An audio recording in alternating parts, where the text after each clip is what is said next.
இன்றே டவுன்லோட் செய்து உங்கள் ஃபேவரட் ஷோக்களை என்ஜாய் பண்ணுங்க. கையில எல்லா விரலும் ஒரே மாதிரியாவா இருக்கு? ஆனா எனக்கு ஒரு விஷயம் மட்டும் புரியவே இல்லை. அடிக்கிற அளவுக்கு அவ அப்படி என்ன தப்பு பண்ணா? ஏதோ மனசு பொறுக்காம எனக்கான நியாயத்தை தானே பேசினா. அண்ணி, நீங்க வருத்தப்படாதீங்க. அக்காங்க 2 பேரும் அண்ணன் மேல துளி கூட பாசம் இல்லாம நடந்துக்கிறாங்க. ஆனா நான் இதுல பார்த்து ஆச்சரியப்படுறது நம்ம திவ்யாவை தான். அவ நடந்துக்கிறதையும் நியாயமா பேசுறதையும் பார்த்தா இந்த திவ்யா காஞ்சனா அக்காவோட மகதானான்னு சந்தேகமா இருக்கு. அவ அவ்வளோ தங்கமான பொண்ணா இருக்கா. தப்பு பண்ணது அவளோட அம்மாவும் சித்தியும் தெரிஞ்சதும் மன்னிப்பு கேட்க சொல்றா. சொந்த அம்மாவையும் சித்தியும் எதிர்த்து நின்னு திவ்யா உங்களுக்காக பேசினது ரொம்ப பெரிய விஷயம் அண்ணி. நம்ம திருவுக்கு திவ்யா கிடைச்சதுக்கு நம்ம கொடுத்து வச்சிருக்கணும் அண்ணி. இந்த கல்யாணம் முடியற வரைக்கும் நம்ம திரு திவ்யாக்காக நம்ம சில விஷயங்கள் எல்லாம் பொறுத்து போய் தான் ஆகணும். நல்ல வேலை இந்த பிரச்சனை நடக்கிறப்போ அப்பாவும் திருவும் வீட்ல இல்ல. அப்பா மட்டும் இதெல்லாம் பார்த்திருந்தா மனசு உடைஞ்சு போயிருப்பாரு. திருவுக்கு மட்டும் இந்த விஷயம் தெரிஞ்சிருந்தா அன்னைக்கு கோயில்ல நடந்த மாதிரி பெரிய பிரச்சனையாவே ஆயிருக்கும். ஆனா கெட்டதுல ஒரு நல்லதுன்னு நினைச்சுக்க வேண்டியதுதான். கவி, வாய்ஸ் நல்லா இருக்கு. அதெல்லாம் ஒண்ணும் இல்ல, சொல்லு கௌதம். கவி, உண்மையை சொல்லு. ஏன் குரல் ஒரு மாதிரி இருக்கு? அப்செட்டா இருக்கியா? அப்செட்லாம் ஒண்ணும் இல்ல. எனக்கு வர ஆத்திரத்துக்கு அப்படியே பிளட் எல்லாம் கொதிக்குது. கவி, கூல். என்ன நடந்துச்சு? இன்னும் என்ன நடக்கணும்? அந்த வேலைக்காரி மகாவுக்காக அம்பிகா இன்னைக்கு என்ன அரைஞ்சிட்டா. என் அண்ணன் செத்து போனதுக்கு அப்புறம் அந்த அம்பிகாவை இந்த வீட்ல ஒரு பொம்மை மாதிரி உட்கார வச்சிருந்தோம். அவளை யாரும் ஒரு மனுஷியாவே நினைச்சதே இல்ல. வீட்ல இருக்க கட்டில், சேர், டேபிள் மாதிரி அவளும் ஒன்னாதான் இத்தனை நாள் இருந்தா. இன்னைக்கு திடீர்னு எங்க இருந்து அவளுக்கு என்ன அடிக்கிற அளவுக்கு தைரியம் வந்துச்சுன்னு தெரியல.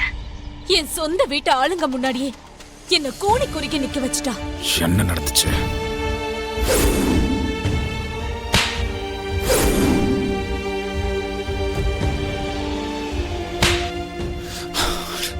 இவ்வளவு நடந்திருக்கா?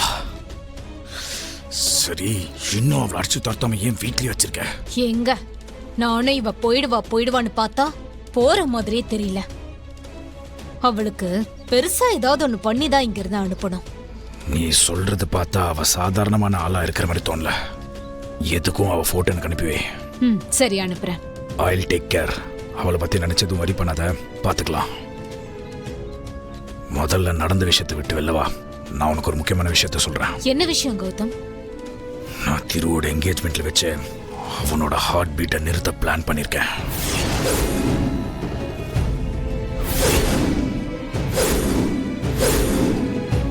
கௌதம், நீ சொல்றது கேக்குறதுக்கு நல்லாதான் இருக்கு. ஆனா அதனால எந்த பிரச்சனையும் வராம பார்த்து செய்யணும். அத பத்திலாம் நினைச்சு நீ கவலைப்படாத. என்ன நம்பு, நான் பாத்துக்கிறேன். போட்ட திட்டப்படி திருவோட கதையை முடிச்சிட்டா அப்புறம் பெருசா யாரோட தலையீடு இருக்காது. இப்ப அவனை எதுவும் பண்ணாம விட்டோம்னா அப்புறம் கல்யாணம் அது இதுன்னு முடிஞ்சிடும். திருவோட பொண்டாட்டின்ற பேர்ல உங்க அக்கா பொண்ணு ஸ்ரீ வந்து ஆபீஸ்லயே உட்காந்துட்டு இருப்பா. அப்புறம் அவளை சமாளிக்க வேண்டி வரும். தேவையில்லாத தலைவலி ஆயிடும். நீ சொல்றதெல்லாம் சரிதான். ஆனா இதெல்லாம் கரெக்டா நடக்குமா கௌதம்? இதுல உனக்கு என்ன சந்தேகம்? இந்த விஷயத்துல தெரிஞ்சவன் எவனுமே நம்பி இறங்க போறது இல்ல. நான் .net வழியா பேசி ஆள வர வைக்க போறேன். அவங்க யாருக்கும் எந்த சந்தேகம் வராம காரியத்தை கச்சிதமா முடிச்சுட்டு கண்ணு மூடி திறக்கிறதுக்குள்ள காணாம போயிடுவாங்க. வேலையை முடிச்சதுக்கு அப்புறம் பேமெண்ட் செட்டில் பண்ண மட்டும் போதும். வேலை சுத்தமா இருக்கும். தெரியாம தான் கேக்குறேன். என்ன எதிர்த்து பேசுற அளவுக்கு நீ அவ்வளவு பெரிய ஆளா? அட்வைஸ் வேற பண்ணல? இல்ல, நான் அப்படி எதுவும் நினைச்சு பேசலக்கா. என் மனசுல பட்ட எனக்கு தோணுன நியாயத்தை தான் பேசினேன். நியாயத்தை பேசுனியா? நீயே ஒரு வேலைக்காரி.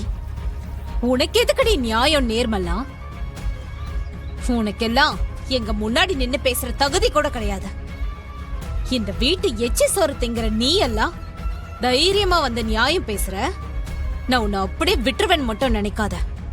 நானும் உன்னை நீ வந்ததுல இருந்து பார்த்துட்டு தான் இருக்கேன். ஒரு நாள் உனக்கு இருக்கு, அப்ப வச்சுக்கிறேன். போ.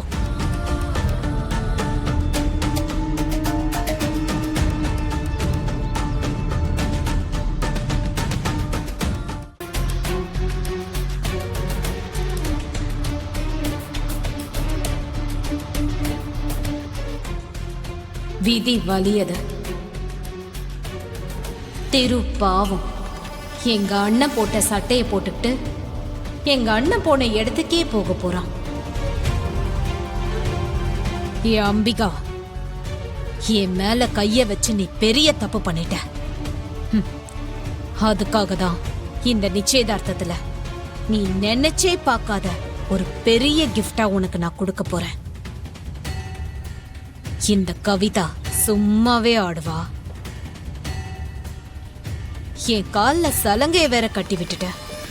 பார்க்க தானே போற இந்த கவிதாவோட ஆட்டத்தை. ஒருத்தவங்க மனசு எப்படிப்பட்டதுன்னு அவங்களுக்கு பிடிச்ச கலரை வச்சு கண்டுபிடிச்சிடலாம். அப்படிதான் இதுவும்.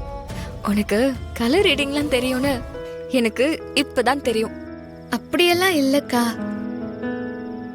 நான் புக்ல படிச்சிருக்கேன், அத வச்சுதான் சொன்னேன். இந்தாங்கக்கா.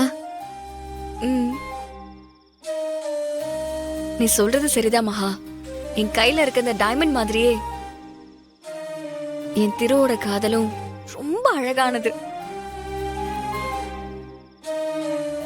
திவ்யா, திவ்யா, திவ்யா,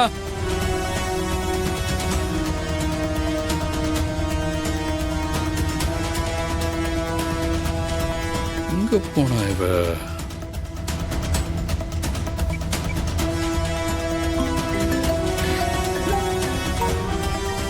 ஏய், திருதான் கால் பண்றான்.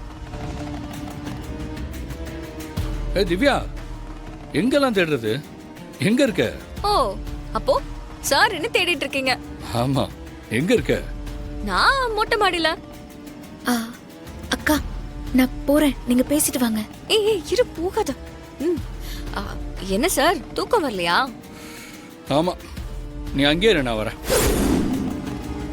ம், வா வா, ஐம் வெயிட்டிங். ஓகே.